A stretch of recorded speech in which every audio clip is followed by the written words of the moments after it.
దేవునికి మహిమ కలుగును గాక. దేవాతి దేవుడు ఇక్కడ మనతో మాట్లాడుతూ ఉన్నాడండి. దేవుడు మరి 2వ దినవృత్తాంతముల గ్రంథము 14వ అధ్యాయము ఆషాపు రాజు మరి ఆ దేశం మీదకి లేతే ఆషాపు మరి రాజ్యం మీదకి మరి బలంగా మరి శత్రువులు మరి తరుముకొత్తూ ఉన్నప్పుడు మరి శత్రువు బలమంతటి పైన అధికారం ఇచ్చే దేవునికి మొరపెడుతూ ఉన్నాడండి. శత్రువు బలమంతటి పైన మరి బలము ఇచ్చే దేవాతి దేవుడికి మనం మొరపెట్టుకునేవారుగా ఉన్నప్పుడు దేవుడు మన పక్షంగా ఆలకించి జవాబులిచ్చే దేవుడై ఉంటాడండి. ఆషాపు రాజు ఏం మొరపెడుతూ ఉన్నాడు, ఏ విజ్ఞాపన చేస్తూ ఉన్నాడు?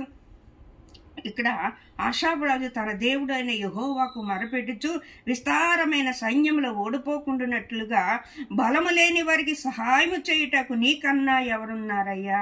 చూడండి, మనకున్న బలము సరిపోదు, మనం శక్తి లేని వారు, మనం బలహీనులం. మనం ఏదైనా సమస్యలు వచ్చినప్పుడు, ఏదైనా మనకి భయంకరమైన పరిస్థితులు, మనము ఏదైనా శోధనలు జయించాలంటే మన బలము సరిపోదండి, మన శక్తి సరిపోదు, మన సామర్థ్యత సరిపోదు. మనము బలహీనులమైపోతూ ఉంటాం, కునుగుపోయిన వారిగా ఉంటాం, నిస్సహాయ స్థితిలోనికి వెళ్ళిపోతాం, నేర్చపడిపోతూ ఉంటాం, అలజడ పడిపోతూ ఉంటాం. కానీ ఆషాపు రాజు అంటున్నాడు, బలము లేని వారికి బలం ఇచ్చేవాడవు నీవే, మరి శక్తి లేని వారికి శక్తిని కలగజేసేవాడవు నీవే. ఈ గొప్ప సైన్యముతో మరి మేము పోట్లాడటానికి మాకు శక్తి సాలదు, మరి నీవే మాకు సహాయము చేయము. ఈ జన్మను ఓడించడానికి నీవే మాకు సహాయకుడిగా ఉండమని మొరపెట్టుకున్నప్పుడు దేవుడు మరి ఆషాపు ప్రార్థన ఆలకించిన దేవుడు నీ ప్రార్థన ఆలకించడండి, నీ ప్రార్థనకు జవాబు ఇవ్వడా?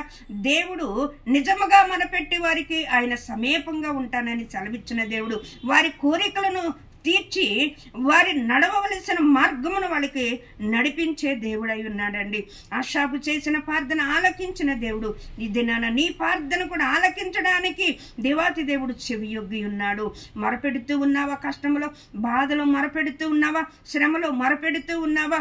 విసకగా ప్రార్థించే వారికి దేవుడు ఎప్పుడు సమీపంగా ఉంటాడండి. హృదయమును కుమ్మరించి మనం ప్రార్థించేవారుగా ఉండాలి. ఆయన నిజముగా మొరపెట్టి వారి ప్రార్థనలు ఆయన తోసివేసే దేవుడు కాదండి. నీ పక్షంగా కూడా ఆయన ఎప్పుడూ కూడా ఆయన కనుదృష్టి నీ పైన నిలిపి ఉన్న దేవుడు, నీ ఆలోచనలు ఎరిగిన దేవుడు, ఆయన నీ హృదయంలో ఉన్న వేదనను ఎరిగి ఉన్న దేవుడు.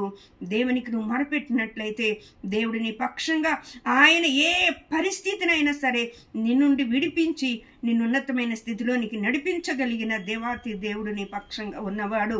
ఆయనే సైన్యములకు అధిపతి అగు యెహోవా, యుద్ధము యెహోవాదే అంటున్నాడు దావీదు. ఆనాడు దావీదు కూడా మరి ఇశ్రాయేలు ప్రజలందరూ కూడా మరి గొలియాదుని ఓడించలేని పరిస్థితుల్లో ఉన్నారు. మరి ఆనాడు మరి దావీదు కూడా మరి దేవుని పక్షంగా సైన్యములకు అధిపతి అగు యెహోవాను ఇశ్రాయేలు ప్రజలు తిరస్కరించాడు. వీడెవడు, సున్నతి లేనివాడు ఈడెవడని మరి దావీదులో ఉన్న ఆ మంట, ఆ వేదన మొరపెట్టినప్పుడు ఇశ్రాయేలు ప్రజలకి జయం వచ్చిందండి. దావీదును గణపరచడానికి దేవుడు మరి అక్కడ నిలబెట్టుకున్నాడు. నీ శ్రమలో కూడా, నీ బాధలో కూడా నిన్ను గణపరచడానికే దేవుడు నిన్ను నిలబెట్టుకుంటాడు, నిన్ను వాడుకుంటాడు.